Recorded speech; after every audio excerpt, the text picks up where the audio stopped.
administration, oh wow. All my life I've been waiting for my voice to change, and it finally happened.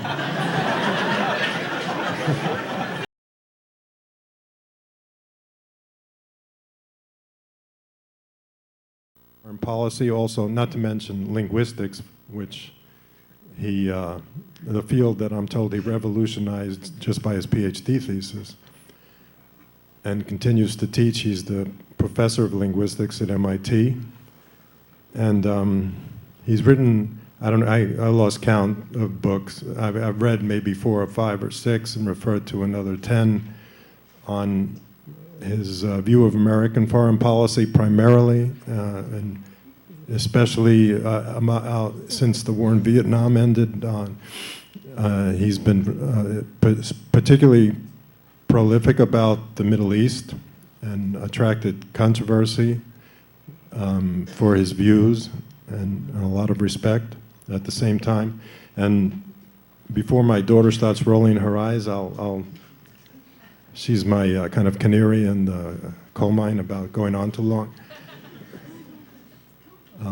I'll just add one personal note. I came to Boston in 1968 as a graduate student at MIT, and it was a very auspicious time. In that spring, both Robert Kennedy and Martin Luther King were assassinated, and the war in Vietnam was raging. And so when I came to MIT, I thought, well, okay, it's a great engineering school, and I'll have a great education there as an engineer, but I didn't realize that there were a lot of other interesting people at MIT, and I ran into, for the first time, the late Carl Oglesby, who was former national president of SDS, who was teaching there. I met Daniel Ellsberg before he became famous, and most memorably of all, I met Professor Chomsky. And he was then, as now, very available and a very reliable source of what was not being reported in the newspapers. Now, the thing about Professor Chomsky, if you take him on as a role model, like I did in a very minor way, is that there's good things and there's bad things. The bad thing is that you realize at a certain point, not very long into your relationship with him as a role model, is that you can never come close to doing anything near as important as and having such a great impact as Professor Chomsky. That was the bad news. The good news was, I also realized, if you did a fraction of what Professor Chomsky did, you'd be accomplishing a lot. So I don't think I could pay any higher compliment to anybody as far as their influence on America as giving us a voice of the truth.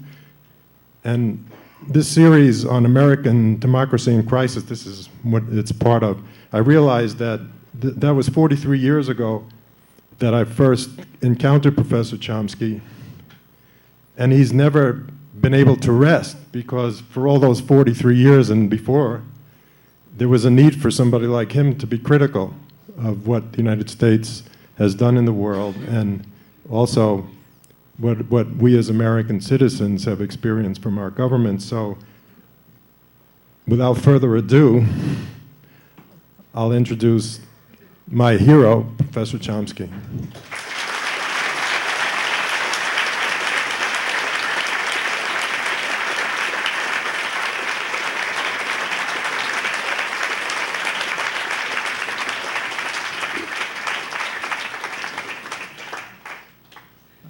First question always is whether you can hear me.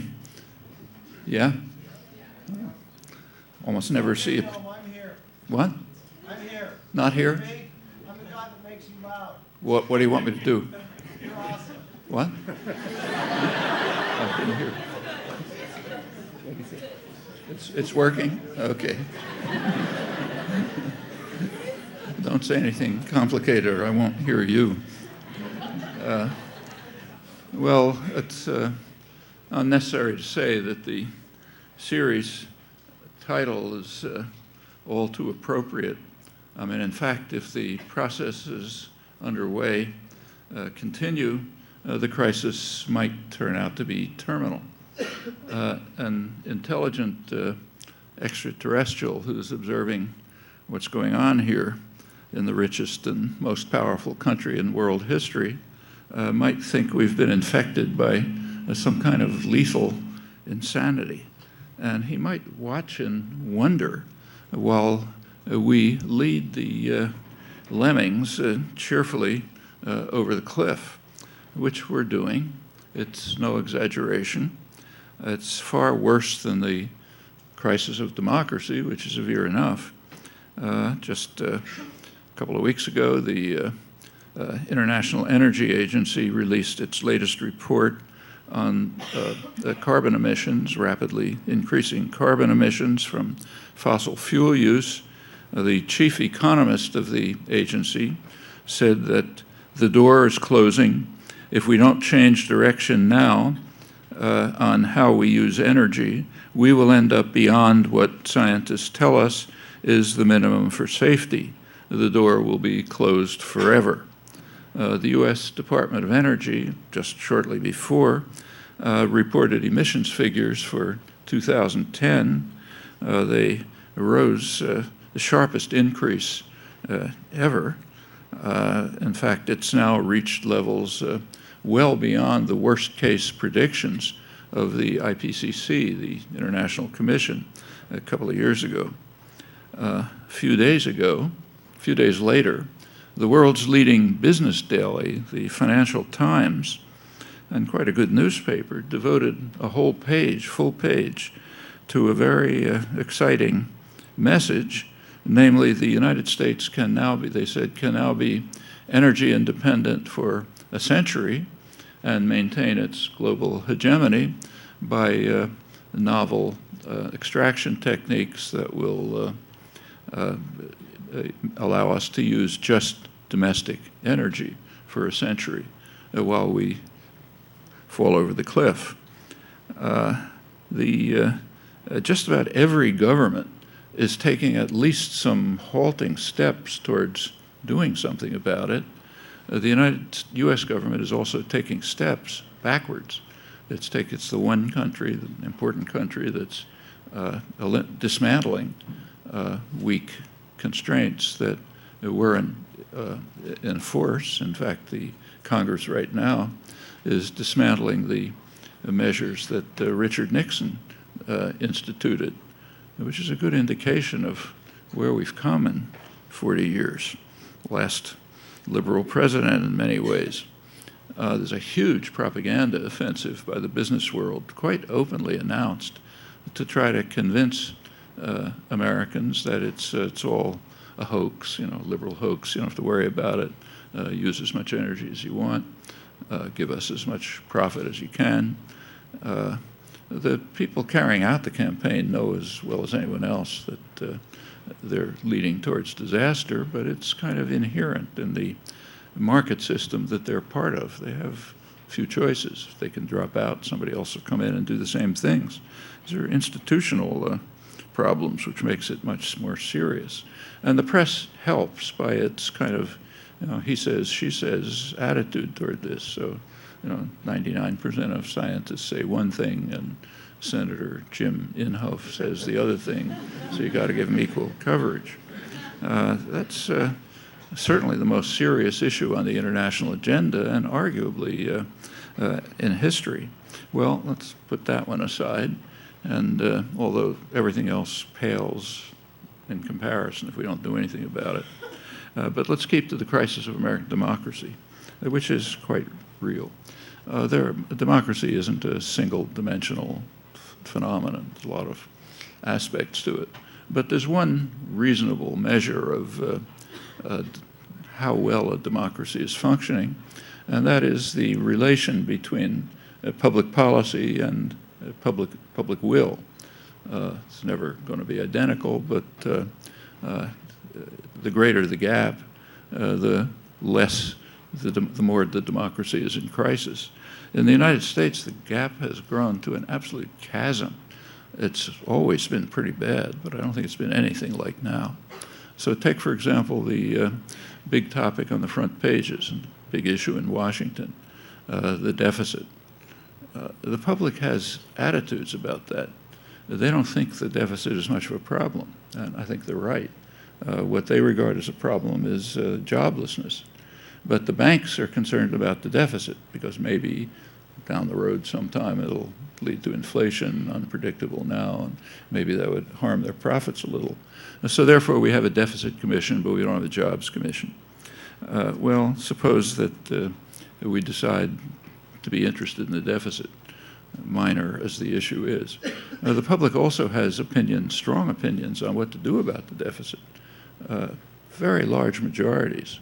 People think that benefits, Medicare and Social Security, should be protected at all costs, and that measures should be taken to address the deficit by cutting the ridiculous military budget, about the same as the rest of the world combined, not for defense, and reintroducing taxes on the very wealthy that have been cut away in recent years, particularly in the Bush years.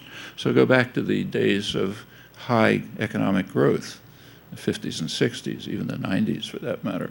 We go back to those tax levels. Well, that's the public. What's going to happen is exactly the opposite.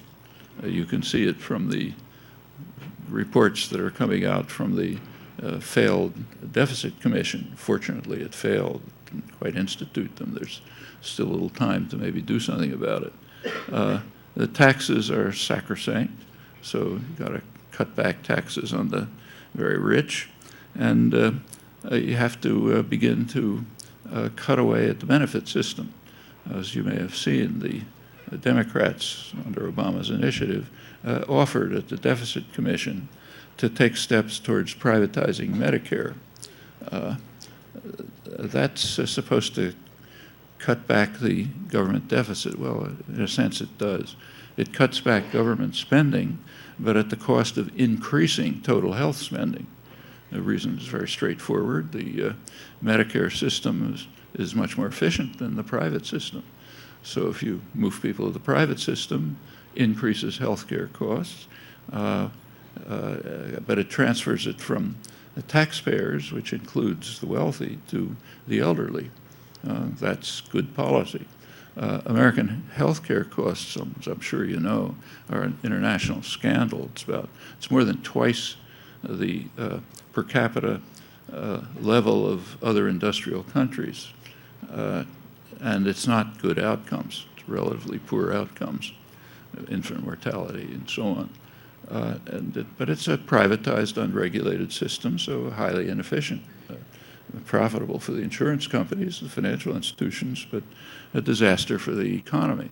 In fact, if we had a healthcare system like other industrial countries, which is not exactly a utopian dream, there would be no deficit. In fact, it'd be a surplus. But that topic is undiscussable. No comment on it in Washington, nothing in the media. The reason is very simple. The insurance companies, the financial institutions don't want that. They like it this way, so therefore it's not discussed. It's hard to imagine a more dramatic illustration of the collapse of functioning democracy. That's right on the front pages. We're seeing it every day. Well, new terms are being invented, kind of Orwellian terms, to try to overcome these problems. So the word rich, as probably you've noticed, has disappeared from the vocabulary. You're now supposed to pronounce it job creators. So you can't tax the job creators, obviously. Well, who are the job creators? About 0.1% of the population whose wealth has gone beyond any historical precedent. Corporate profits are the highest they've ever been. Correspondingly, worker salaries have declined to the lowest relative to the economy that they've ever been. The people we can't tax, the job creators, are people with dollars coming out of their pockets. They don't know what to do with them. They certainly don't want to invest them because there's no demand. and there isn't going to be any demand in case there's a government stimulus. So we have to give more because they're the job creators. And this goes on, essentially without comment. Well, let me return to I'll return later on to what has been a massive assault against the general population since the late 70s, accelerating in the Reagan-Thatcher years and since. But first, I'd like to talk a little bit about a related matter, which in fact is the leading theme of discourse in foreign policy these days. That's the topic of what's called American decline. So, for example, if you take the leading foreign international relations journal, Foreign Affairs, main establishment journal, I'm sure there are copies of it all around the school. Just take a look at the front cover. Front cover has a big headline which says, "Is America over?" We're really in trouble. The Journal of the American Political Science Association, last issue, says, "It's a common theme that the United States, which only a few years ago was held to stride the world as a colossus with unparalleled power and unmatched appeal, is in decline, ominously facing the prospects of its final decay." So that's a big problem. There's a standard corollary to this, that over the centuries, power has been shifting from east to west, first to Northwest Europe, from Southern Asia, in East Asia, then across the Atlantic to the United States, and now on to India and China, the rising superpowers. If that were true, it would mean we'd be going back to the 18th century, when China and India were the main commercial and industrial centers of the world before the colonial wars took care of that. However, there's almost nothing to it. The American decline is very real, but the corollary is highly dubious. I mean, China and India have had impressive economic growth, but they are very poor countries. Just take a look at the Human Development Index or per capita GDP, they're way down. Furthermore, they have lots of internal problems that the West doesn't face, and they're going to get worse. Population problems, ecological problems, horrendous inequality, worse than ours, much else. So there's a lot to say about this. I won't go into it. Talk about it later if you want. It is true that the world is getting a lot more diverse, but there's no indication that I can see that there's any rising power on the horizon that'll be a competitor for hegemonic global power with all that entails. There are further qualifications that are in order about this whole picture. First one is that the decline, which is real, is in significant part self-inflicted. That's actually connected with the massive class war, the assault on the population in the last 40 years. I'll come back to that. The second fact, which should be kept in mind, is that the decline is not new. The decline actually started in 1945, substantially. You go back to 1945, the United States was not only at the peak of its power, it was at the peak of power that any state had ever achieved. The United States had gained significantly during the war. Industrial production almost quadrupled. Competitors were severely damaged or destroyed. The U.S. had literally half the world's wealth, a colossal figure, had overwhelming security, controlled the Western Hemisphere, controlled both oceans, controlled the opposite sides of both oceans. There's never been anything like that in history. The decline began right away. The first step was in 1949, an event with an interesting name. It's called the loss of China. That term is never questioned, but if you think about it, it's an interesting one. I can't lose your computer, right?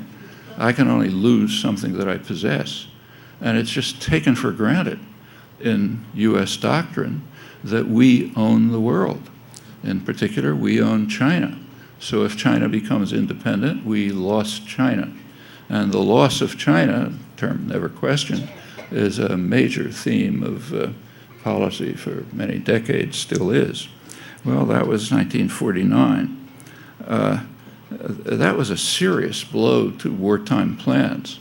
During the Second World War, Roosevelt's planners understood very well that the United States was going to emerge from the war in a position of enormous power, extraordinary power, and they laid plans to deal with it, careful plans, sophisticated plans, later implemented. The plans were that the U.S. would control a region of the world which would include, of course, the Western Hemisphere, that's taken for granted, the entire Far East. That's why the loss of China was so serious. The entire Far East and the former British Empire. We're going to take it over. British will become what the Foreign Office in Britain ruefully called a junior partner. They didn't like it, but that's what was going to happen.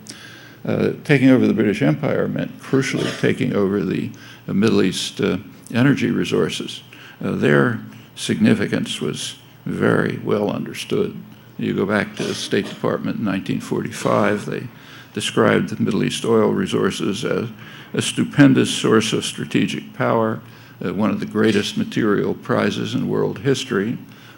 President Eisenhower later described this as the strategically most important part of the world. One of Roosevelt's top advisors, A. Burley, observed that if we can control the Middle East, we can control the world. Notice control didn't mean accessing the oil. In fact, the U.S. wasn't using any foreign oil. It was the biggest producer. But the U.S. didn't intend to give up that control, which, as they understood, is a lever of world control, and doesn't want to do it now. That's a highly significant fact for contemporary events. Well, within these vast domains that the U.S. was going to rule, there were principles. The U.S. within these domains would have unquestioned power with military and economic supremacy, while ensuring the limitation of any exercise of sovereignty by states that might interfere with U.S. global designs. This is all in public records. They've been open for 60 years. Nobody looks at them, but worth looking at. And it's not surprising. It was a very expansive vision, but pretty realistic when you consider the actual balance of power in the world. And the doctrines are still maintained, but they can't be implemented the way they could, and that's American decline. American decline is we can no longer rule the world totally the way we could at this peak of American power, which began to decline in the late 40s, right away. Well, of course, the Brits understood what was going on and didn't like it. They understood that the U.S. is taking over the world, as they put it, taking over the world for its own good. Here's the Foreign Office. The Foreign Office recognized that Washington is guided by the British Foreign Office, is guided by the economic imperialism of American business interests and is attempting to elbow us out. Us is the British. We used to run things. So they're attempting to elbow us out under the cloak of a benevolent and avuncular internationalism. They commented that the Americans believe that the United States stands for something in the world, something of which the world has need, something that the world is going to take, whether it likes it or not. That's correct. That's standard imperial doctrine. The British well understood it. I'm sure they teach it here. It's the real world version of what's called Wilsonian idealism in the international relations literature. Right at that time, at the end of the Second World War, one of the great and unfortunately not well-known figures in 20th century American history, the radical pacifist A.J. Muste, pointed out that the problem after a war is with the victor. He thinks he's shown that violence pays. Who's going to teach him a lesson? That was words that should have been heeded then, should always be heeded, not just in international affairs. Well, as I mentioned, by 1949, this exalted vision was beginning to crumble. The loss of China, so-called, was serious. Shortly after, about a year later, came the threat of what was called the loss of Southeast Asia. Indochina was one place, but Indochina itself didn't matter all that much. It was significant. It didn't have resources or much of any significance. What was significant about Indochina was its relation to a much bigger threat, the loss of surrounding regions, which were indeed very rich in resources. That enters into planning for the Vietnam War in ways which are actually pretty clear in the internal documents, but are not much discussed. The U.S. actually won a partial victory in Vietnam. It didn't lose the war, achieved its main goals, didn't achieve its total goals. Vietnam was regarded as what in the international affairs literature is called a virus that might spread contagion. The virus is successful independent development, which might appeal to others in the region who have similar problems. They might move on a similar course. They were concerned that the virus might spread to Indonesia, which has very substantial resources, and that if the virus spread around Southeast Asia and with China lost, Japan, which the eminent Asia historian John Dower called the super domino, Japan might topple, might catch the contagion, and might establish itself as the commercial and industrial center of an Asian order in which the U.S. would be marginalized. Well, if you think about it, that would have meant that the U.S. would have lost the Second World War. The Second World War in the Pacific was fought in order to prevent Japan from establishing what it called a new order in Asia, in which it would be the technical, commercial, industrial center, and the rest of the region would be its periphery. And the U.S. was not about to lose the Second World War in 1950, so you had to prevent the virus from spreading contagion. Well, how do you prevent a virus? This is one of the main themes of modern history, not just in this case after case. You want to understand how things work in the world, you find this all over the place. How do you take care of a virus that's going to spread contagion? Well, straightforward. You destroy the virus and you inoculate potential victims. How do you do that? Well, you install vicious, brutal dictatorships which crush any popular democratic forces, run things with violence and torture and repression. And that's exactly what happened. You take a look at what happened up until, say, 1965. It was already basically over by then. South Vietnam, which was the main virus, that had been wiped out by 1965. North Vietnam pretty much too. They weren't going to be a model for anyone. They'd be lucky if they could survive. Meanwhile, brutal dictatorships were established everywhere in the region. I won't run through the details, but that's what happened. The most important event was in 1965 in Indonesia. Indonesia was the most important case. And in 1965, there was a military coup, a Suharto coup, supported by the U.S., maybe instigated by the U.S., certainly supported. It was very successful. It killed hundreds of thousands of people, mostly landless peasants. It destroyed the one functioning political party in the country, a party which, I'll quote the leading Australian specialist on it, pretty conservative scholar, it was a party that had one widespread support, not as a revolutionary party, but as an organization defending the interests of the poor within the existing system. Well, you can't really allow that. I mean, if that's allowed, you get a real virus contagion effect.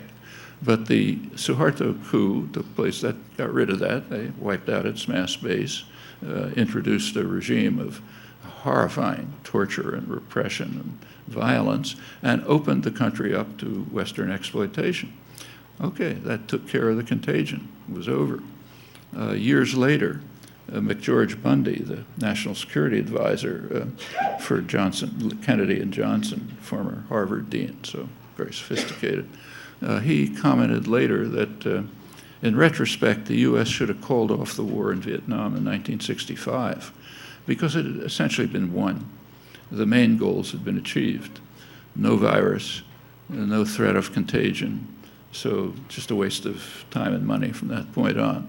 And that was 1965, before the anti-war movement was even taking off. And it's kind of interesting to look at the reaction to that. One of the first people to write about it actually was Peter Dale Scott, who was here a while back. The reaction in the press here was, and Europe, England, Australia, pretty much the same, total euphoria. It was just the most glorious thing that ever happened. It was accurate. So the New York Times talked about the staggering mass slaughter. Time magazine devoted a whole issue to what they called the boiling bloodbath in Indonesia. And they described it as the greatest thing since ice cream. It wiped out any threat of democracy. It massacred hundreds of thousands of people, undeserving people, poor peasants. And it opened the country up to Western exploitation and essentially sealed the protective system that prevented the virus from spreading contagion. So it was a gleam of light in Asia, according to the New York Times leading liberal commentator, James Reston. Hope where there once was none, and so on and so forth. The same in England and Australia. Euphoria was so great they couldn't suppress it. It was kind of embarrassing, so it's written out of history, but it's all there. It's still there, in fact. Just a couple of days ago, I'm sure you've been following with amusement the things going on in the Republican debate. Perry can't remember the Department of Energy and so on. The worst gaffe that happened, by far the worst, was barely even mentioned. It was George Romney, the sensible guy. He was asked what he thought we ought to do about Pakistan. And he said, well, we ought to treat it the way we treated Indonesia in the 1960s. He probably didn't know what he was saying, but because this has all been wiped out of history. But there wasn't barely a comment in the press, almost nothing, because the reporters probably don't know either. Massive crimes, when they work, are written out of history. Other people's crimes you worry about, but not your own. That was pretty striking.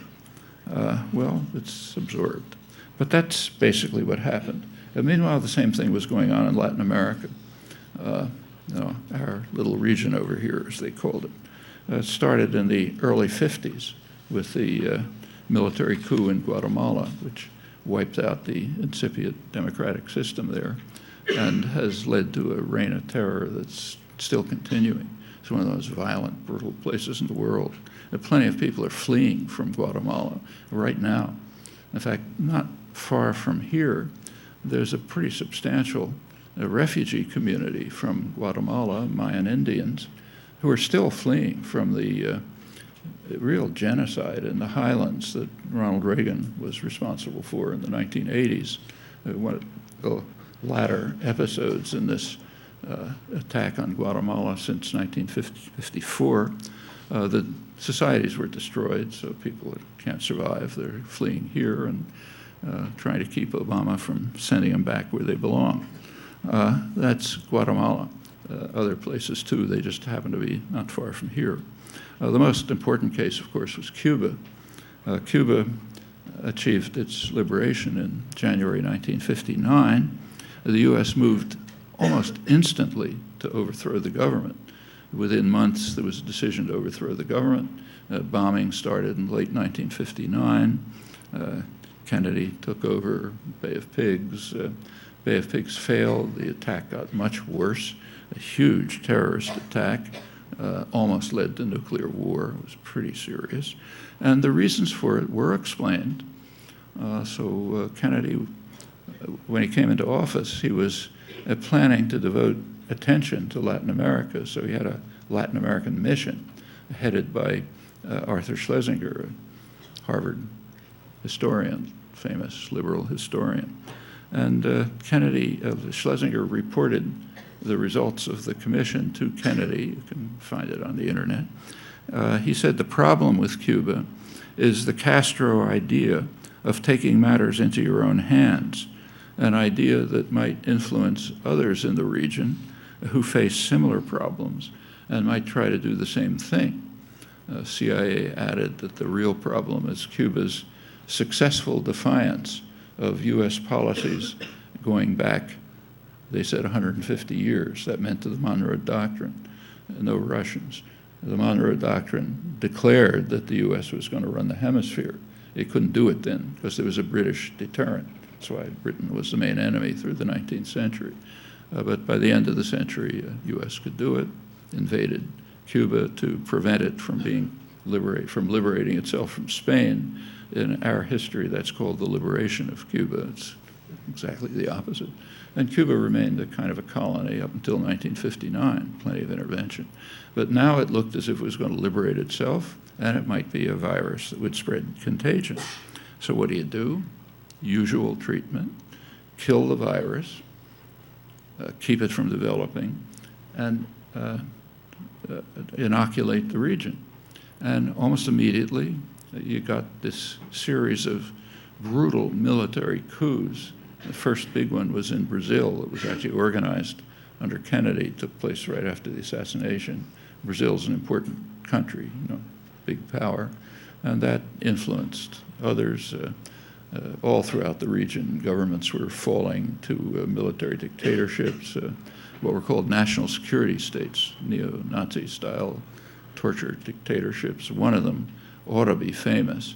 It took place on what in Latin America is called the first 9/11, much more serious than what we call 9/11.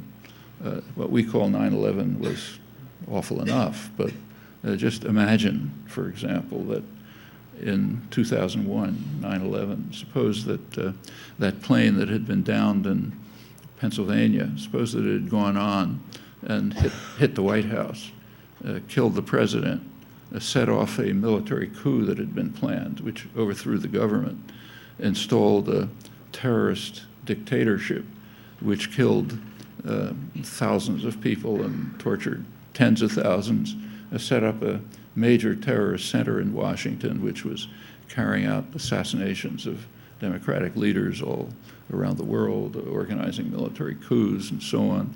Also called in a gang of economists who succeeded in driving the economy into its one of the worst recessions in its history within half a dozen years, the famous Chicago boys.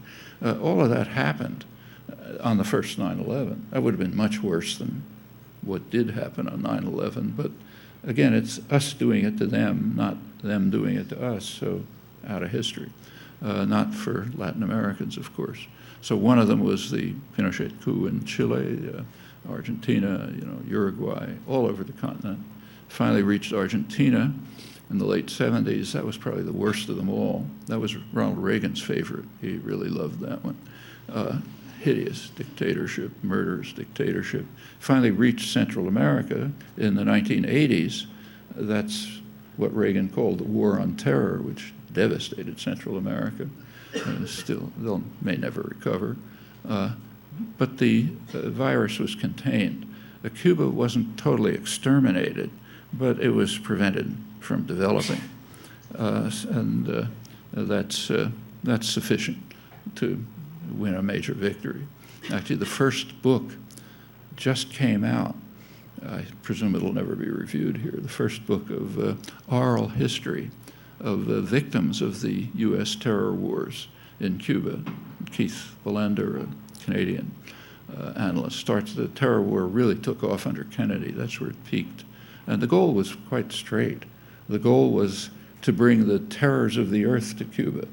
And that was the phrase used by Arthur Schlesinger, Kennedy advisor, in his biography of Robert Kennedy, who was given responsibility for this, and it was his prime goal, bring the terrors of the earth to Cuba. If you look at it, it was pretty horrifying. It goes on, along with economic strangulation and so on. Well, that's more successful policies. It reduced the decline, but not totally. Europe, of course, had to be reconstituted after the Second World War, and the U.S. put significant effort into that. But there were preliminary conditions. It's quite interesting to look at how it was reconstituted. First, it was necessary to destroy the anti-fascist resistance and to destroy the worker-based, popular-based social movements, which were the anti-fascist resistance. Actually, this started in Italy, 1943, when the British and the Americans started going up the boot, in Italy. First thing they did was destroy the anti-fascist resistance, which was quite significant, and reinstate fascist collaborators. Marshal Badoglio, the hero of the invasion of Ethiopia, was put in, other fascist collaborators. As the U.S. and Britain went north, they actually had to liberate Italy from the resistance. The resistance already pretty much driven out the Nazis, and they had to be destroyed. And they were. In fact, subversion in Italy continued well into the 1970s. It was probably the main target of CIA operations, at least into the 1970s. The record runs dry there. Greece was even worse. Greece, the U.S., Britain couldn't handle it, so the U.S. had to intervene. Maybe 150,000 people were killed, resistance wiped out, the former quasi-fascist system reconstituted. And something similar happened in just about every country. I suspect when Scott and McCoy were here, they probably talked about how the heroin trade was reconstituted in France and Italy in order to try to carry out these policies. If you're trying to destroy labor, you need thugs, goons, guys who'll beat people up and kill them and so on. And the mafia was happy to do it, but for a price. They didn't do it for fun, had to be paid off. The fascists had more or less put them out of business. They were on a tight ship. But the U.S. reconstituted the Sicilian mafia and the Corsican mafia, mainly as strikebreakers and to destroy the French-Italian unions.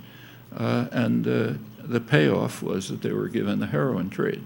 And that's where the famous French connection comes from. That reconstituted the international drug trade, and as McCoy particularly has studied, it just, you look over the record since then, it just follows U.S. intervention. And wherever the U.S. intervenes, the drugs follow, for very straightforward reasons.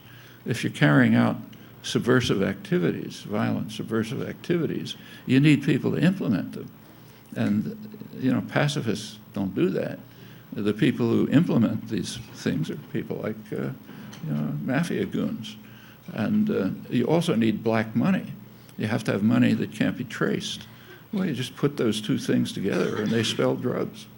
So yes, of course it happens this way. One of the most interesting cases was Germany, the most important country.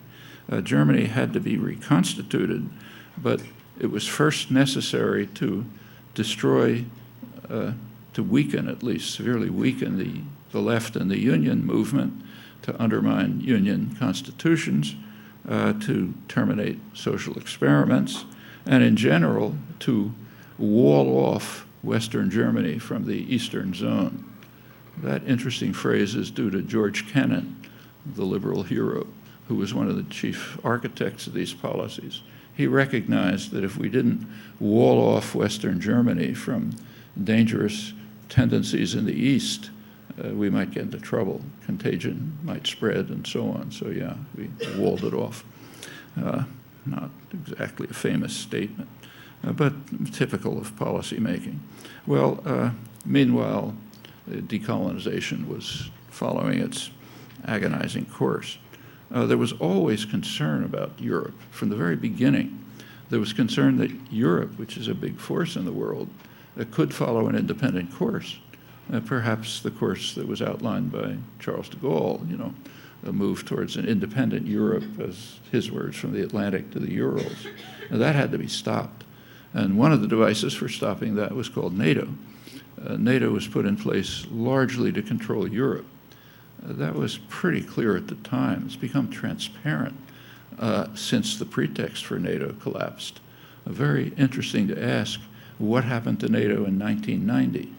You remember, there was a pretext for NATO. It was supposed to defend Europe from the Russian hordes. That's what we were all had driven into our heads. Okay, 1990, no more Russian hordes. What happened to NATO?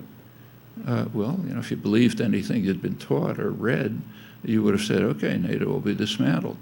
Instead, NATO expanded in violation of promises to Mikhail Gorbachev.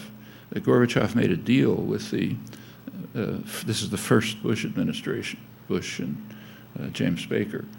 He agreed, Gorbachev, to allow Germany to be reunified and to join a hostile military alliance, NATO, which is pretty astonishing as a concession if you think about it. I mean, Germany alone had practically wiped out Russia twice in the century. But Gorbachev said, okay, he'd agree to this with a condition that NATO not expand 1 inch to the east. So it wouldn't expand to East Germany, certainly not beyond. And that promise was given to him by Bush and Baker. NATO wouldn't expand 1 inch to the east. Of course, they instantly started expanding NATO to East Germany and then beyond. Clinton carried it on.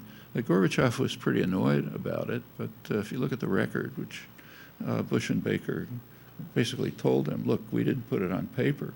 If you're naive enough to believe something we promised you, that's your fault, your problem. So that's NATO. By now it's expanded to an international intervention force run by the U.S. with the official goal of protecting the world's energy infrastructure, pipelines, sea lanes, and so on. That means essentially run the world. So that's NATO, one of the things that happened right after 1990. Well, meanwhile, the world was changing, but U.S. power was continuing its decline. By 1970, the world had become what's called tripolar, 3 major economic centers, U.S.-based North America, German-based Europe, and East Asia, already the most dynamic region in the world at that time, Japan-based, later Japan, India-based, with surrounding industrial countries. 20 years after that, so that's a significant decline. The U.S. share of world wealth at that point was about 25%, still colossal, and not very different from what it is now, but not 50%. So that's a very sharp American decline from 1945 to 1970. 20 years later, USSR collapsed. Now, for those who are interested in understanding the nature of the Cold War or international affairs in the latter part of the 20th century, the first thing you should look at is what the U.S. did when the Russians disappeared. Obviously, that's going to be very instructive. Accordingly, nobody looks at it. But you can. That's okay. The documents, see, they don't even want you to, they don't want me to quote it accurately. But I can, I remember it. What happened is very instructive. The great superpower enemy was gone. So what do? Well, the first thing you do, as I said, is expand NATO in violation of promises to Gorbachev. And you're not supposed to notice that. You're supposed to say, well, we don't look at that. But other things happened too, completely public. This is the first Bush administration. They immediately put out a new national security strategy to deal with the new situation and a new military budget. And they're quite instructive. They say we have to maintain the huge military system and not to defend ourselves from the Russians. They're gone, pretext gone. But because of what they call the technological sophistication of third world powers. Now, if you're a well-educated intellectual, you graduated from Tufts and Harvard and places like that, you don't laugh when you hear that. We have to protect ourselves from the technological sophistication of the third world. So we still need the huge military system. Okay, get away with that. Second point was that we have to maintain what's called the defense industrial base. The defense industrial base is a phrase that means the high-tech economy. You take an economics course or some other course and you're taught about the wonders of the free market, but the business world knows better. The high-tech economy is based very heavily on state intervention. You use a computer, the internet, the whole IT revolution, pharmaceuticals, whatever it is, you're basically feeding off the decades of massive state support to create a dynamic economy. So and that's the defense industrial base. So we got to sustain that.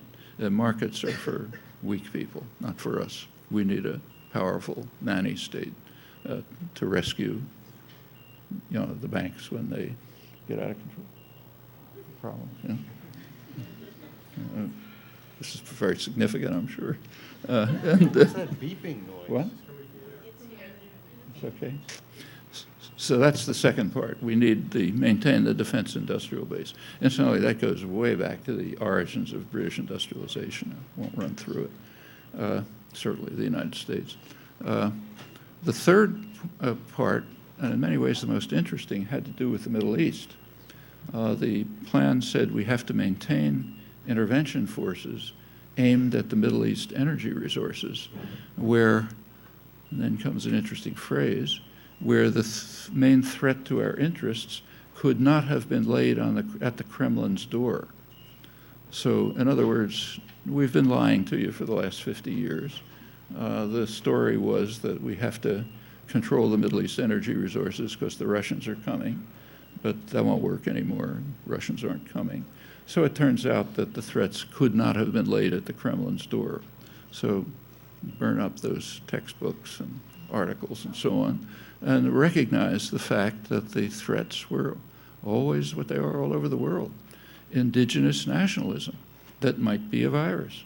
It might pursue its own interests, and that's got to be crushed right up until today. Well, that's what happened right after the end of the disappearance of the Russians. But meanwhile, the decline continued. It was a very sharp decline in the past decade.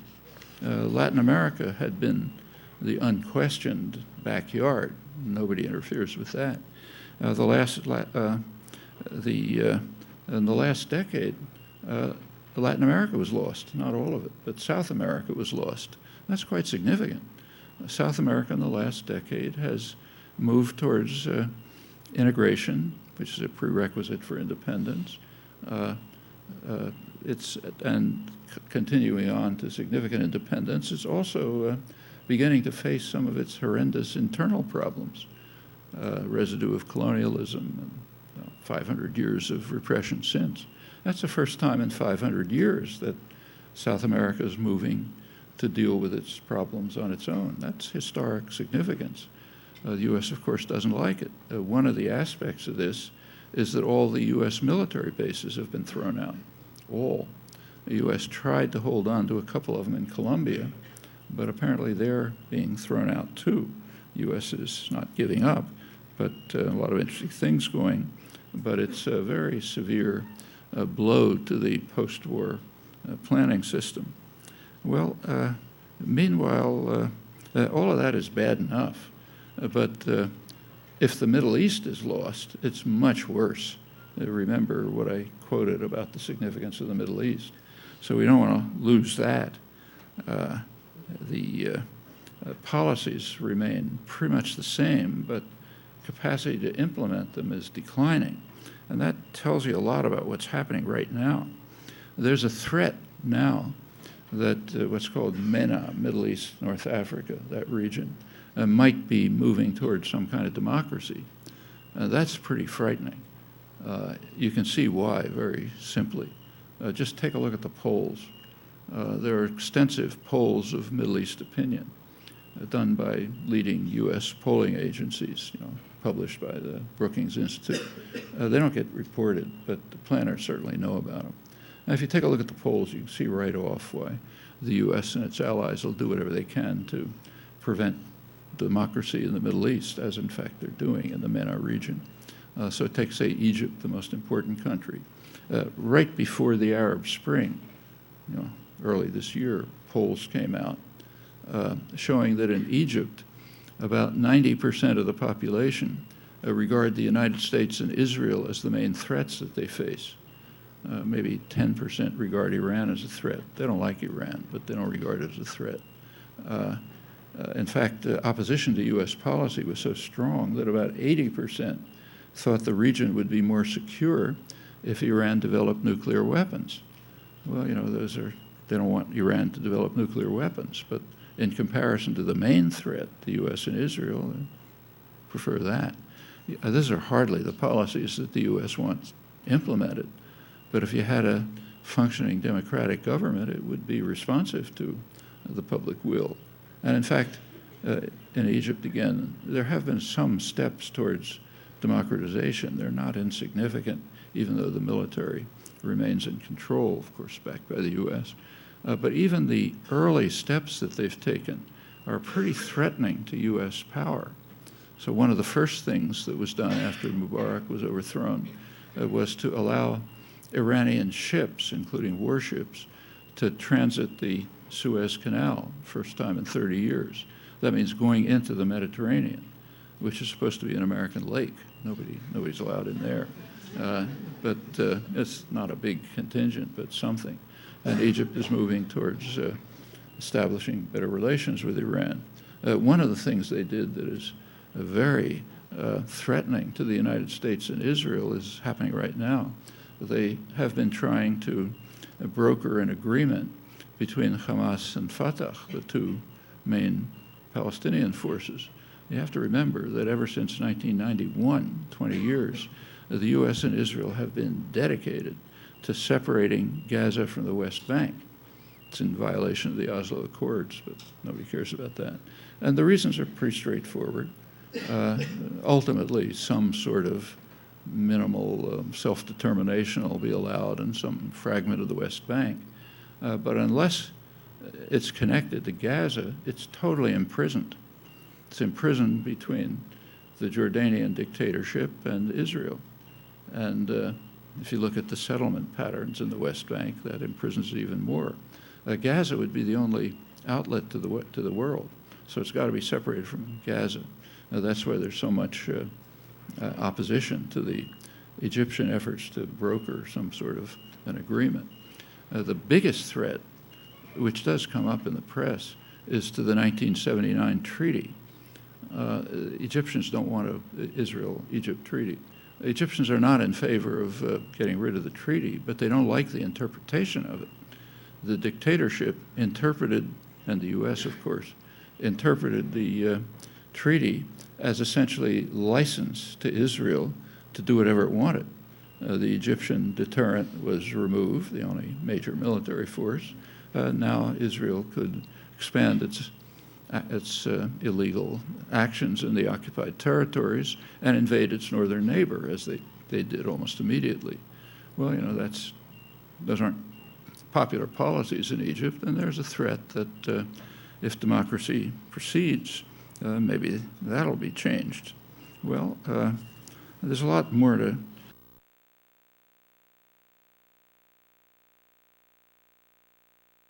in the world order, probably the biggest one since the Second World War.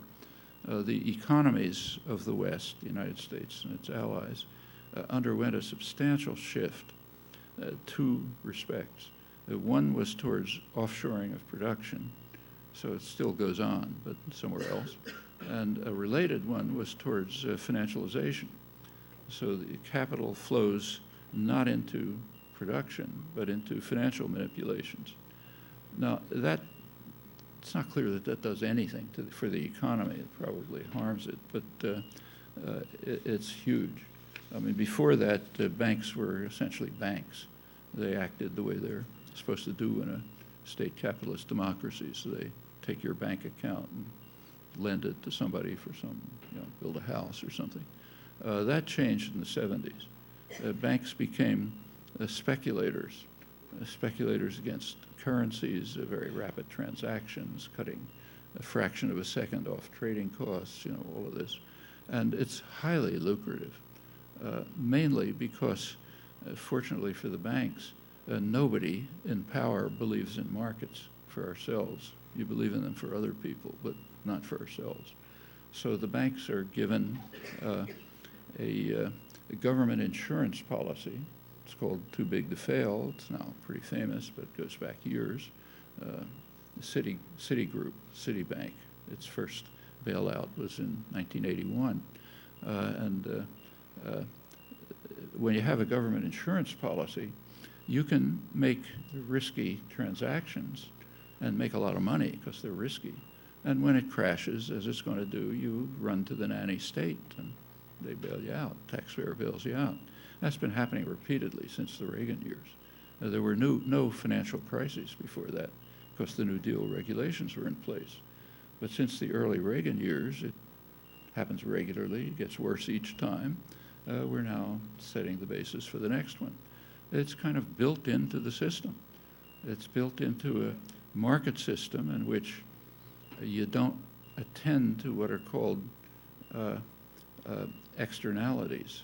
You don't pay attention to the effect of a transaction on others just for yourself, which means you underprice risk. You underprice what's called systemic risk, the risk that the whole thing will crash. And you don't have to worry about it because the nanny state is there to bail you out.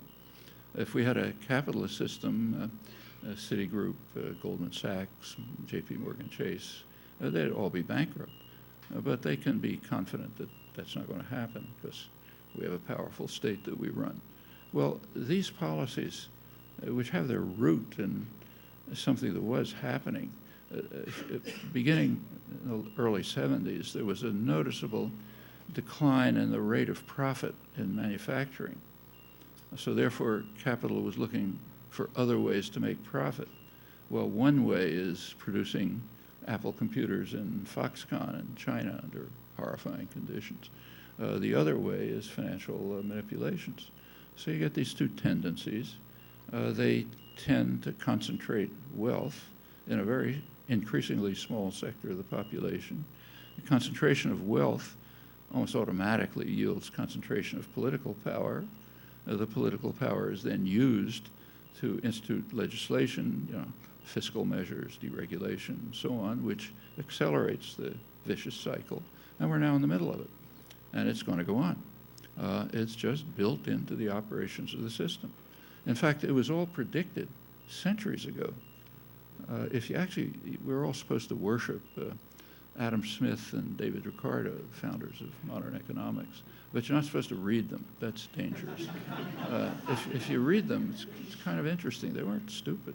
So Adam Smith, for example, considered the possibility that in England, that's what he cared about, in England, the people he called the masters of the universe, the merchants and manufacturers, in England, he said, what would happen if the merchants and manufacturers decided to invest abroad, produce abroad, and import from abroad? In other words, suppose they were to follow what are now called the rules of neoliberal globalization. It wasn't called that at the time. So suppose they followed those rules. He says, well, they would benefit. They'd become very rich, but England would suffer. However, he argued that he didn't think this was going to happen because the merchants and manufacturers would have what in the economics literature is called a home bias. They like their own country, so they'd prefer to invest and import at home.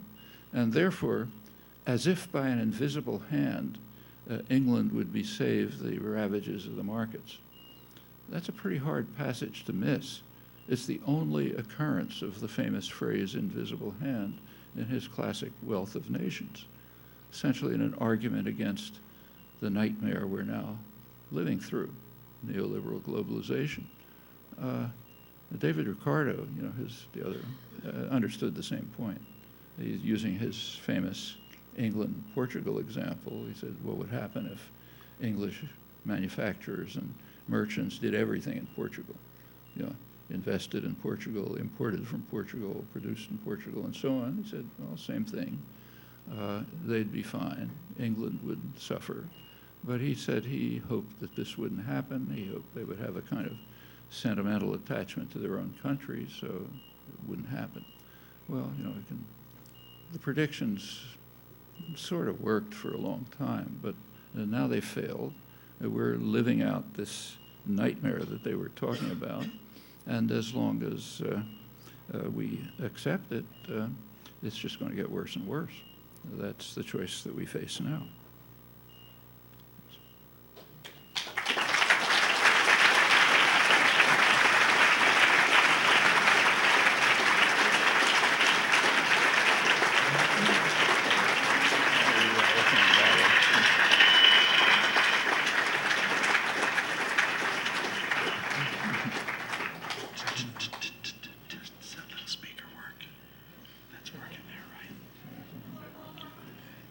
Which?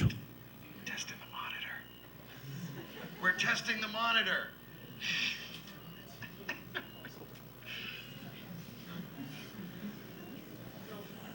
want to try to do something about this persistent beep? Yeah, well, there's a beep, and I thought that was my amplifier. I wish.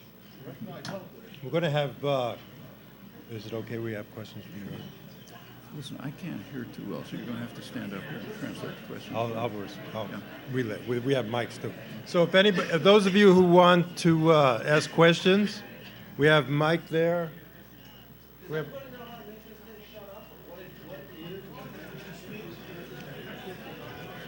I think it's a Geiger counter. So, do we have two mics or one? That's 4 mic there, which we could do. And then we have these.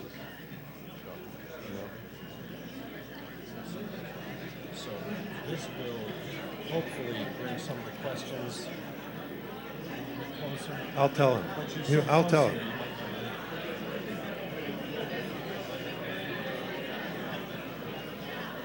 might not- Why don't you want to give people 5 minutes? Well, just a couple of minutes. Why don't you have a seat for a couple of minutes? We're just going to take a couple of minute break, give Professor Chomsky a chance to recuperate.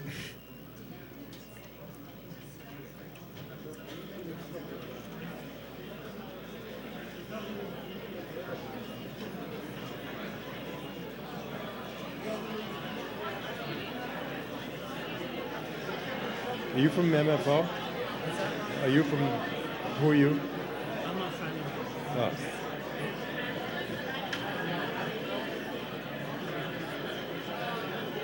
We're just going to try to eliminate the beep.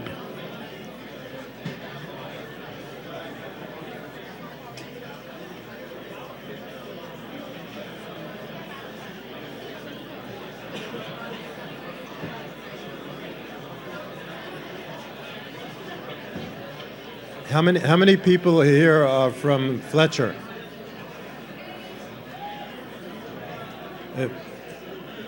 You heard Professor Chomsky refer to Citigroup and the scandals of the banks in the early 80s when the Citigroup defrauded most countries in South America and speculated on the euro currency market.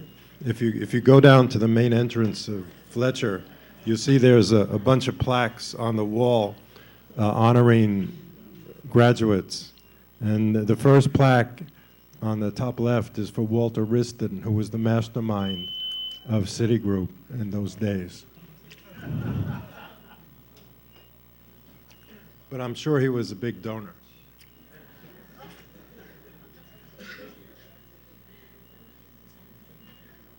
I could say bad things about engineering too, but I won't.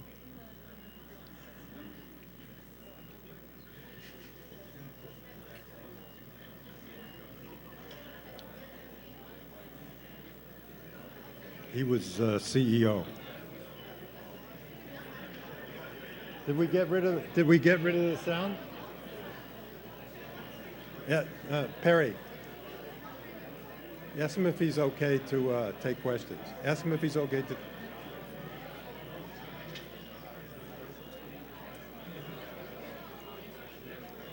Or is there anybody that would like to ask a question at the mic? Are you lined up for that? Okay. We'll just see if he's ready.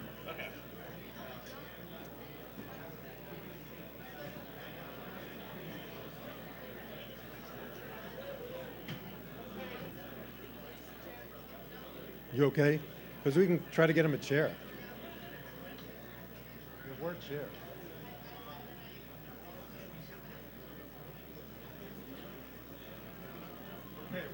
Okay? How about the first question? How about the first question? Hi. Thank you for that lecture. It was very enlightening. And my question. Do you want to identify yourself? Yes, I'm Agri Ahmed. I'm a freshman here at the School of Arts and Sciences. And my question was related to Hart Negri's theory of empire, which kind of became famous within, the school of like political economists that I guess you might see eye to eye with in the last decade. And they specifically talk about how the solution to a lot of these problems with inequity comes from communications technologies giving the unrepresented a stronger political voice. What is your opinion on that? There's something to it, but I don't think you really have to read Hart and Negri. Just take a look at what's going on in the world. Mm-hmm.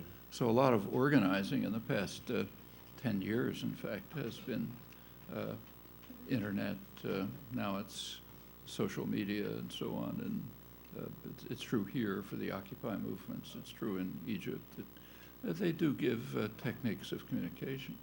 How much of a difference that makes, it's not easy to say. I mean, there were plenty of demonstrations before and uprisings.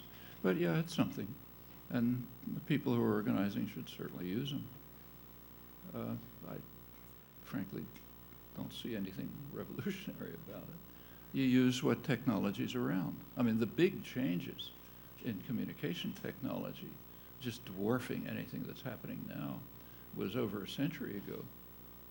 I mean, the shift from sailing ships to telegraph in the late 19th century was a colossal change, totally beyond the change from, say, telephone to the internet. So yes, and of course you use it. Actually, but power systems use it too. I didn't attend Al McCoy's talk here, but maybe, did he talk about the Philippines? No, he didn't. Well, he's written a great book, Al McCoy, on how the U.S. controlled the Philippines after the conquest, about a century ago. And it was a very sophisticated system of population control, a lot of it based on modern technology, radio, telegraph, all kind of complicated monitoring systems, which, as he pointed out, then fed back into the West. They're now used to control Western populations. So sure, these things are there. They're going to be used by power systems. They should also be used by people who are trying to overthrow them. Do you think one side in particular is going to benefit more from the new decentralization? It's up to us. The business world knows what it's doing. Political world knows what it's doing. They're consciously fighting a dedicated class war. And the question is whether others can participate in it. But that's a matter of choice. You can't predict that. Thank you. Somebody else? Hi, I'm Karen, and I'm a junior and poli-sci major. And I found your description of American decline very interesting, and I was wondering whether you thought or whether you foresaw that this American decline would actually make America less capable of interfering in other countries, or more capable and make that more of an urgent thing. It's already considerably less capable. So the U.S. can't intervene anymore in Latin America, South America at least. I mean, if you take, there used to be regular interventions just constantly, but now they're much more restricted. In the past decade, there have only been 3 in Latin America. The first was in Venezuela in 2002, when the U.S. Supported a coup to try to overthrow the Chavez government. That was beaten back in a couple of days, and the U.S. had to back off and turn just to subversion. The second case worked. France and the United States invaded Haiti. They're the traditional torturers of Haiti. They invaded Haiti. They kidnapped the president, sent him off to the Central African Republic, not permitting him to return. His party can't participate in elections. So that coup was successful. But Haiti's a very weak country. The third coup, which also was successful, was in Honduras. In Honduras, there was, this is the first Obama coup. There was a military coup which threw out the elected president. At first, the Obama administration kind of said some of the right words. They said they were opposed and so on and so forth. But within almost no time, they began supporting the coup leaders. And the U.S. was almost alone in supporting the election that was carried out under the military regime. Just recently, the president who was elected there came to Washington, had a lavish reception, man, great defender of democracy and so on. Obama never met the deposed president. And Honduras is a horror story. It has the worst violence in Latin America. There's dozens of political assassinations, terror, torture. If anything like that was happening in, say, Venezuela or Nicaragua, it'd be all over the front pages. But it's happening in a country where we carried out a successful coup, so you have to kind of search for it. But that's all. 3 minor, not minor from the point of view of the people, but by historical standards, pretty minor coups. The U.S. could not, the U.S. is now supporting in South America the governments of the kind that it was overthrowing 50 years ago. The Lula government in Brazil is not all that different from the Goulart government in Brazil in the early 1960s that the Kennedy administration organized a coup to overthrow. So sure, they can intervene much less. Same is true in the Middle East. The options are reduced. The goals are about the same, but it's harder to implement them. And as the decline continues, that'll continue to be the case. That's why we now fight drone assassination wars in a dozen countries rather than invading them. Thank you. Could I just say one thing? Sure. I have an abiding interest in Honduras, and I'm glad you brought that up because it was in the news initially after the coup, and it's kind of faded from the news, in part because of good public relations management by Lanny Davis, who is the PR man for the coup government and was Hillary Clinton's campaign manager. And right now there's an extermination campaign where the opponents, including students and union people, are being assassinated throughout Honduras, which not coincidentally has seen an explosion in the drug traffic at the same time. And if you want to read about that, there's a great website called WikiLeaks. WikiLeaks Honduras. There's a great commentator who writes for The Nation, among other places. Next. Okay. Hi, my name's Jeremy Goldman. I'm a freshman at Tufts, and I have no idea what my major's going to be. So it seems as though indigenous popular movements in foreign countries will constantly be snuffed out by American business interests. And would you agree that such a government that listens to and acts for its people would have to first be set up in America? And how would that happen, given that we appear to have a generally content and docile public that listens to the mainstream media? Well, first of all, I don't quite agree. So these losses that I talked about did take place starting in the late 40s. The U.S. couldn't restrain them, including the loss of South America in the last 10 years and the uprisings in the MENA region today. The U.S. would like to snuff them out, but it can't. Also, I don't quite think it's correct to say that we have a docile population. Population in the United States is furious, very angry, hate everything, bitterly hate everything. The popularity of Congress is in single digits. Other institutions are hardly better. They're atomized and disorganized. That's what's important about the Occupy movements, but they're certainly not content. They're very bitter about what's happening. There's tremendous anger in the country, and it can be mobilized for constructive purposes, or it could be mobilized for destructive ones. That's happened too. I can remember the Weimar Republic, for example. Not saying it's going to happen, but worth thinking about. All right. Well, thank you.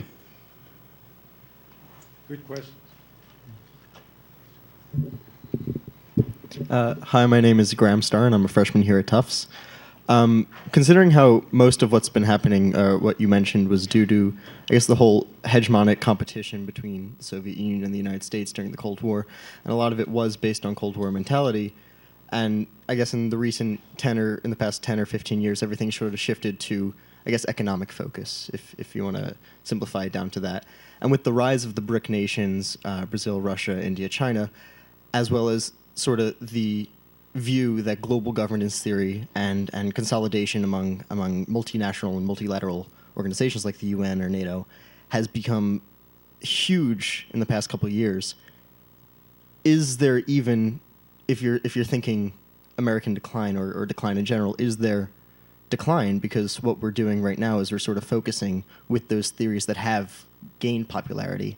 And if we are pairing ourselves with those theories that have gained popularity, that have gained momentum and influence, when yes, the United States may not be the pinnacle or the hegemon of the world, but as a whole, as a multilateral group, wouldn't we still be on the rise?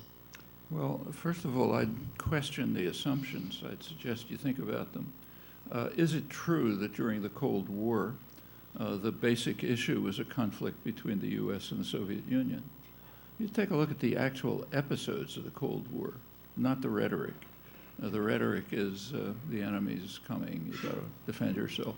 But take a look at the episodes. On the U.S. side, the episodes of the Cold War are interventions to prevent democratic and popular uprisings within U.S. domains, appealing to the threat of the Russians, who were nowhere to be seen.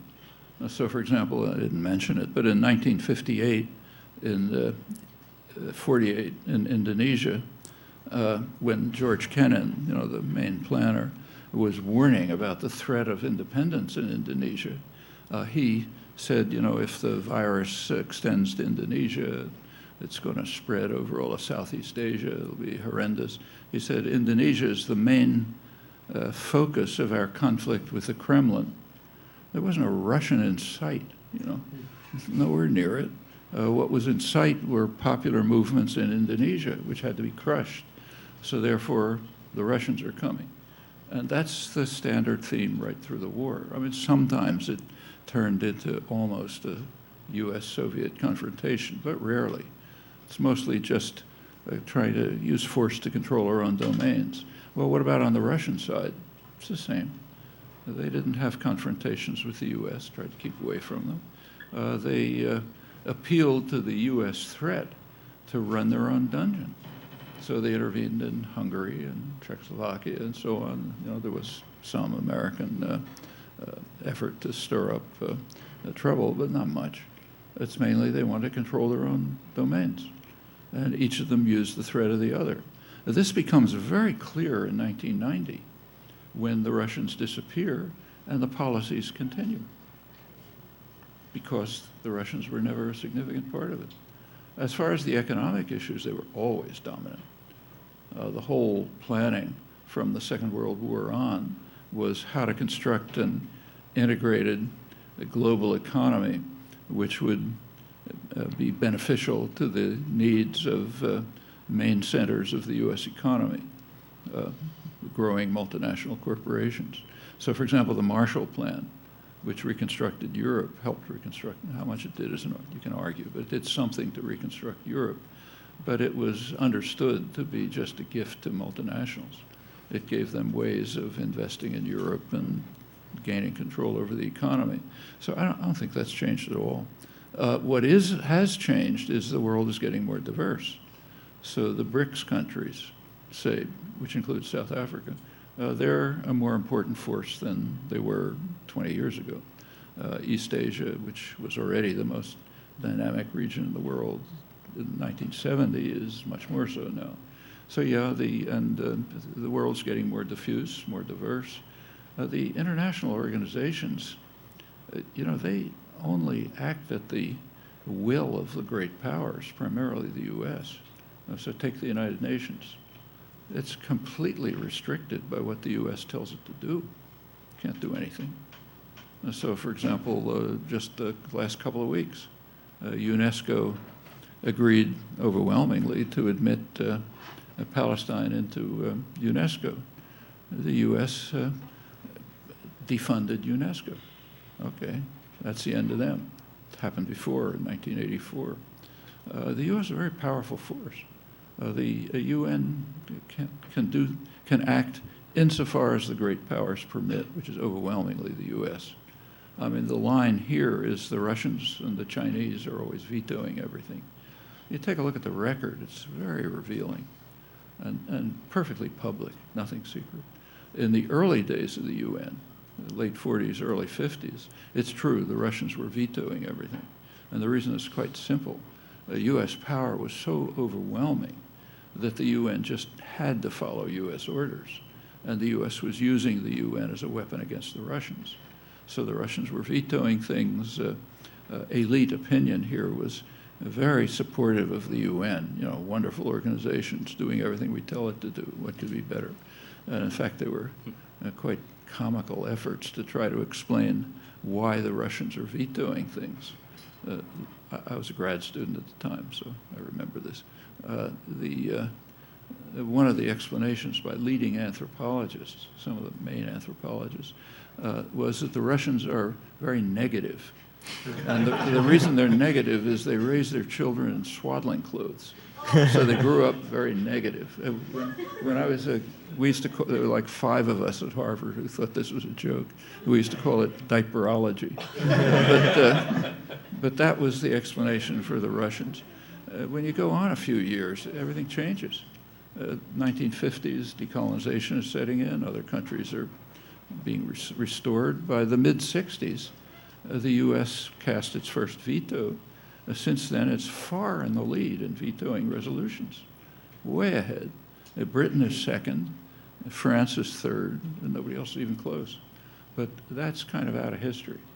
So when you read studies of the UN, you know, you read the Washington Post, they say the UN brings to mind gray-faced Russian ambassadors vetoing everything. Yeah, it was true around 1950. It's been gray-faced American ambassadors since 1965 because they're not following orders anymore. But that's mostly out of history. I mean, it's there, but you have to look for it. So I just don't think that, I mean, yes, what you say is partially true. The world's getting more diverse. The U.S. is less powerful in the IMF than it was when the IMF was a branch of the Treasury Department, but not much. And the international institutions are still pretty much bound by what the great powers, meaning primarily the U.S., determines. And economic issues have always been central, way back to the beginning. Thank you. Hello, Professor Chomsky. Thanks for coming to speak to us today. I'm Max Beanstalk, a first-year student at Tufts. And you've spoken at length about the U.S. interest in the demise of pro-democracy movements internationally. And I was wondering, since the Arab Spring in the Middle East and Northern Africa, there's been more vocal American movements. There's been anti-death penalty, increased vocalization of anti-death penalty movements, of feminist movements, of Occupy Wall Street and the Wisconsin union protests. And I was wondering, how do you account for this reawakening of the pro-democracy left in the U.S., and also where do you see it going from now? That's what policymakers have always been worried about. Viruses that can spread infection to others. You see things happening, you start thinking, well, why shouldn't we do it? You know? So yeah, that's viruses spreading infection. That's why you got to crush the virus and impose repression to keep it from spreading. Those are major themes of world history. Post-Second World War all over the place. I mentioned a couple of cases. How far it'll go, it depends on people like you. Do you carry it further or don't you? Thank you.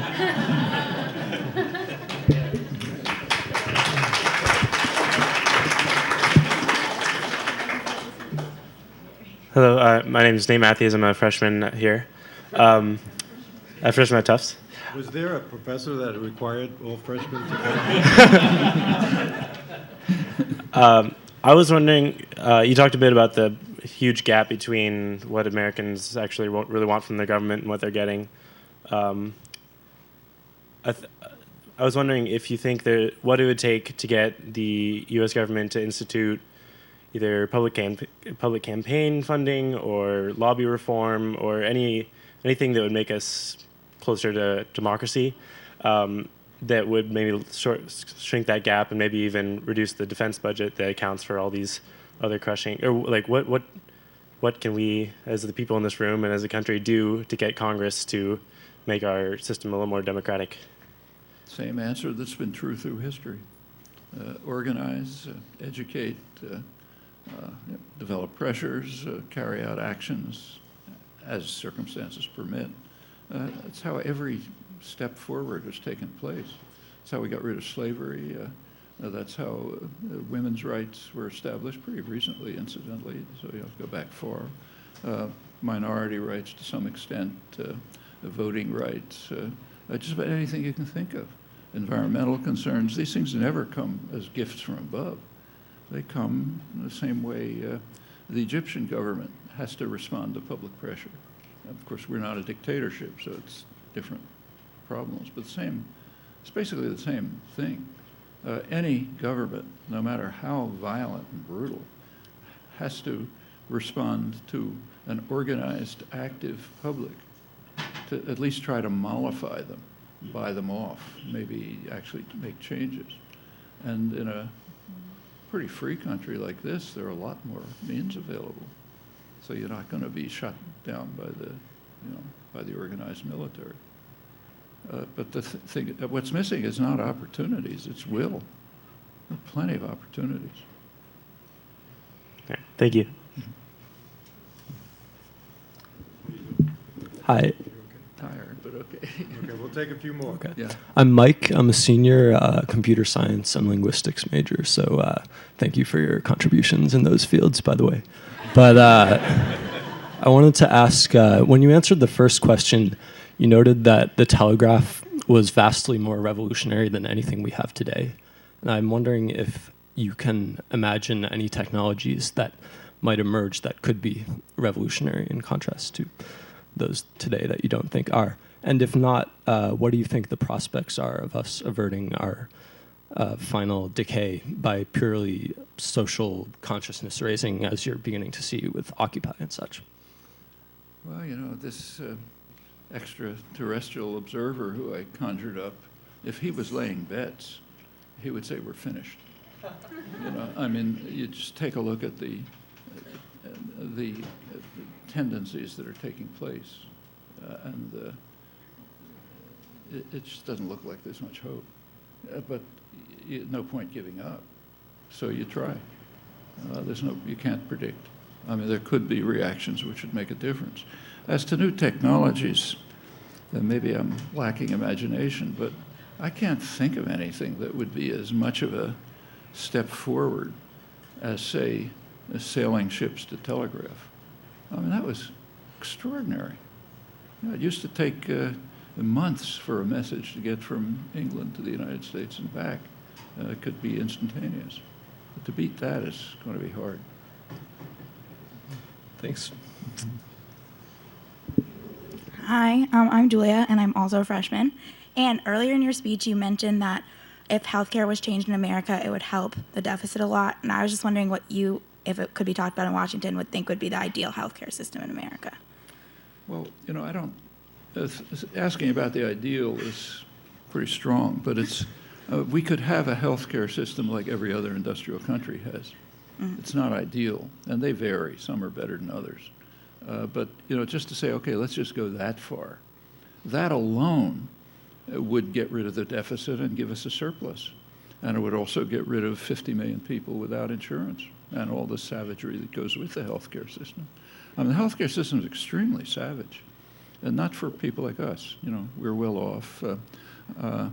Healthcare is basically rationed by wealth.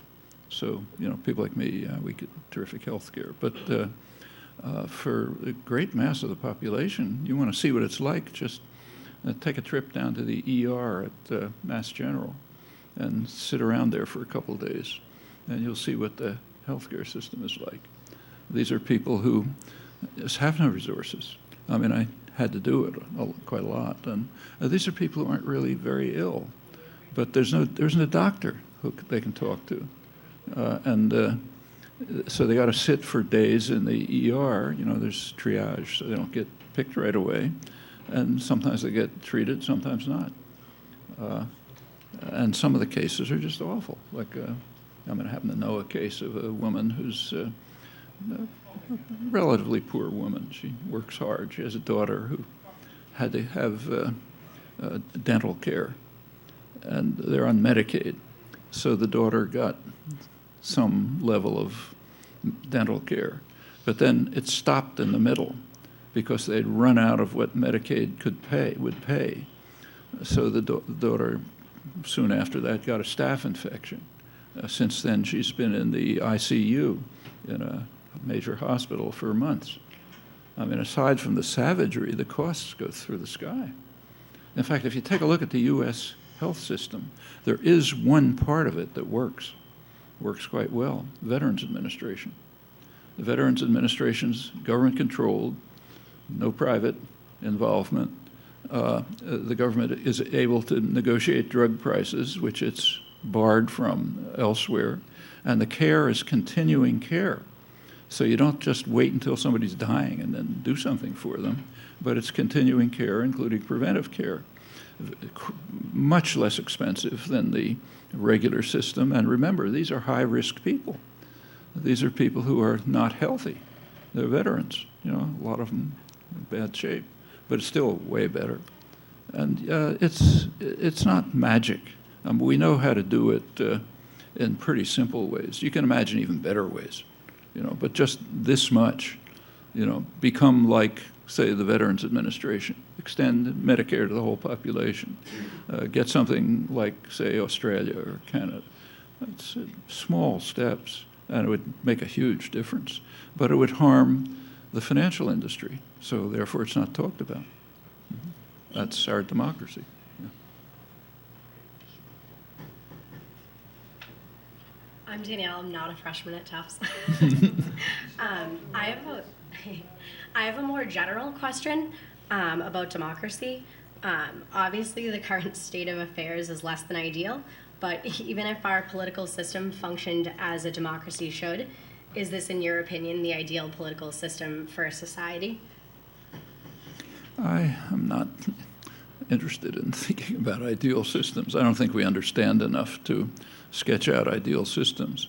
To try to do that, you'd have to understand an awful lot about human beings and social structures and how people would react in different circumstances.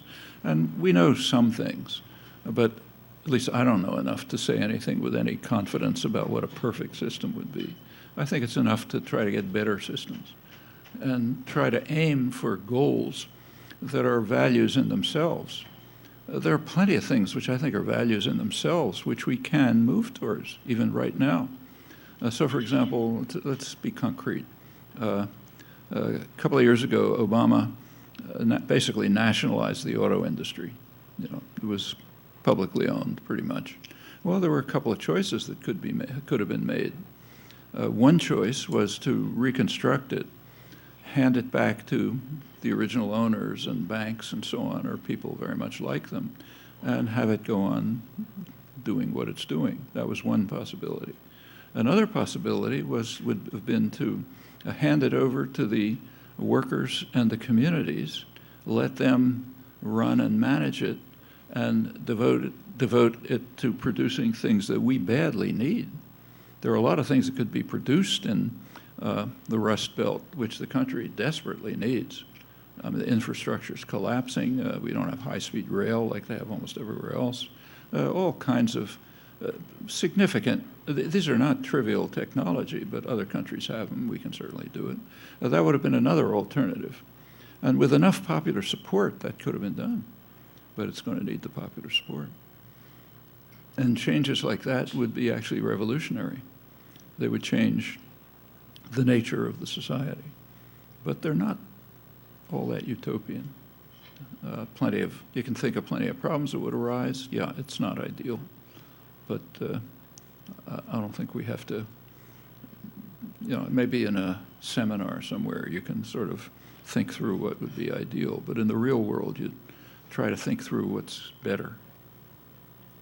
Do you have views on what an anarchist society would look like? Would it be moving more towards My own opinions. Well, obviously, but, I know you do, but yeah, I mean, I've just written about it. I think we can talk about basic principles that you try to live up to. So one principle should be that any form of authority has to justify itself. It's not self-justifying. And if any form of hierarchy and authority can't meet that burden, which almost none of them can, then we should be taking steps to dismantle them. And how far that'll go, well, you see. Yeah. Thank you.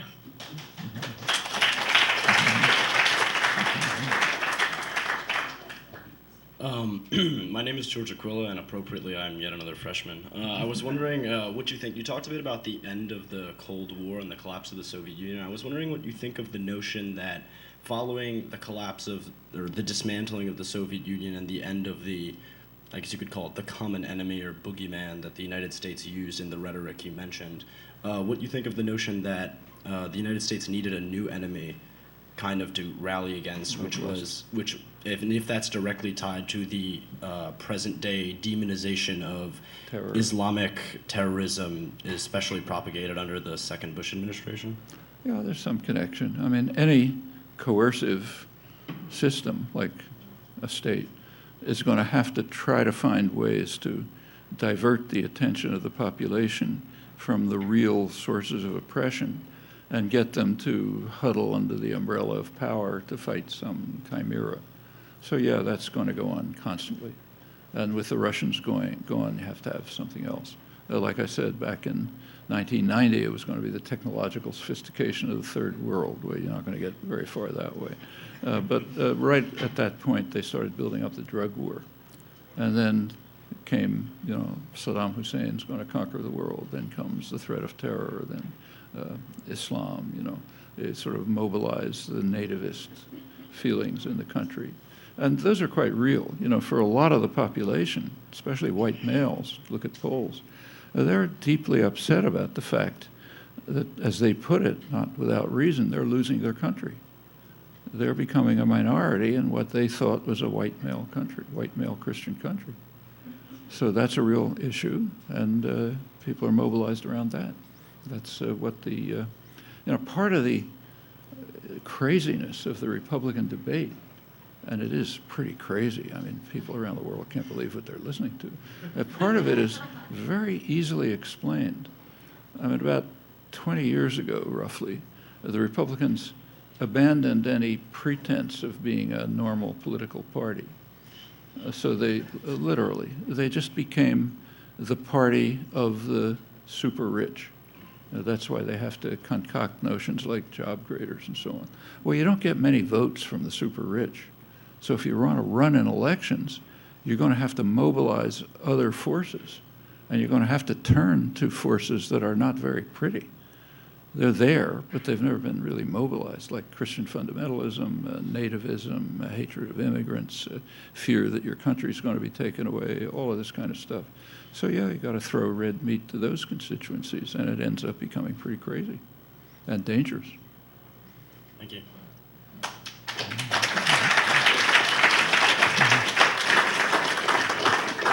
Why don't we take two more questions from the two people there? And these are really great questions. Thank you. You said that if the U.S. had a public health system, there would be no deficit. And I was wondering if you could expand a little bit on how that would work. Well, instead of that, let me just refer you to a source which goes into it in detail. There's a very good economist, Dean Baker, who's written extensively on this, and you can find his detailed analyses at www.cepr.net. He goes into the full extensive details of how it worked. And it's very convincing. we'd get rid of the deficit, we'd have a surplus. I'll check it out, thanks. Yeah. So it seems like American empire is only benefiting a very small portion of the top elites in the United States. I'm wondering if this empire does get completely dismantled, how would that affect the status quo here? Especially how would that affect those that are at the bottom? I don't think it's just true of the American empire. I think it's pretty much true of empire. So, for example, there have been some efforts, it's a tricky study, to try to evaluate, to do a kind of a cost-benefit analysis of the British Empire, the biggest empire. So over a couple hundred years, try to estimate what were the costs and what were the benefits. It's, you can't be very confident about the results, very complicated calculation.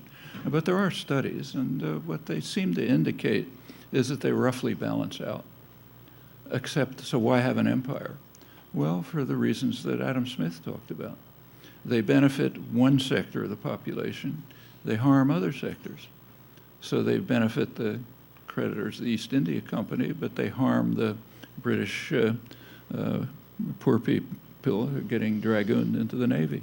That's the way empires work. I think what I'm trying to ask is, would the fall of American empire empower disenfranchised groups in the United States vis-a-vis the elite? I think it would empower them. It would free up enormous resources that are being used for, just take the military budget. It's literally about the same as the rest of the world combined. The U.S. has maybe close to 1,000 military bases all over the world. We're carrying out military attacks in dozens of countries. All of that is expensive, and it's also harmful to the U.S. population, not just because of the expense, but because of the threats it engenders. So when you, say, bomb Pakistan, the way the U.S. did a couple of days ago, and you kill a couple of dozen Pakistani soldiers, that, of course, increases the huge hatred of America, which is phenomenal in Pakistan. Pakistan has one of the biggest nuclear weapons programs in the world, the most rapidly expanding. The system is kind of laced with radical Islamists. They're by no means a majority of the population, but they're all over the place. And you might end up engendering dirty bombs going off in New York and London. That's not a minor consideration. You'll take a look at WikiLeaks. The American ambassador kind of warns about it. Other specialists on Pakistan make the same point more specifically. That's not benefiting Americans. Well, can I make a closing statement? Yeah. Well, it looks like...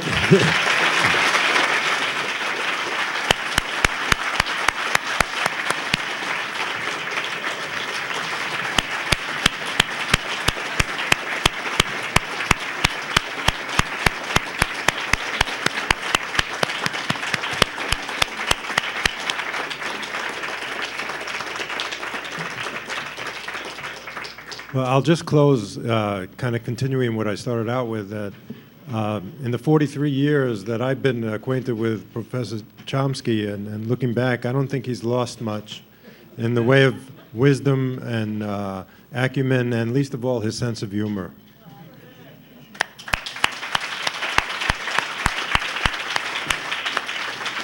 Thank you for coming.